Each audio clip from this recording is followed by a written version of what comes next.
Cartigliano ha 2 abitanti in più. Sono di passaggio, ma a quanto pare su di loro si può fare affidamento, perché da 3 anni scelgono un traliccio in riva al Brenta per soggiornare, nidificare e poi ripartire. Sono due cicogne splendide, molto probabilmente si sono fermate perché hanno sentito le cicogne che c'erano nel parco Cappeller e si sono fermate.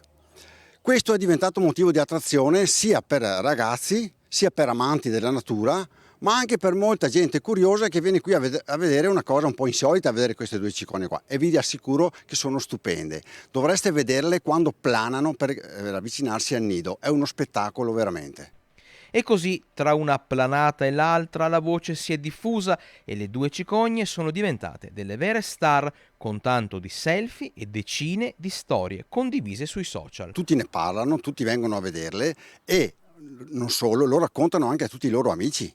Il nido delle cicogne è stato messo in sicurezza dalla LIPU Vicenza e dall'Enel, un modo per tutelare i 2 volatili e confermare coi fatti che l'ospitalità a Cartigliano è di casa. Da un paio d'anni è intervenuta anche l'Enel per mettere in sicurezza il nido, ossia ha preso i cavi di alta tensione che arrivano e li ha isolati. Ha fatto un isolamento, che se anche le cicogne quando arrivano sbattendo le arie li toccano non succede niente, sono protette.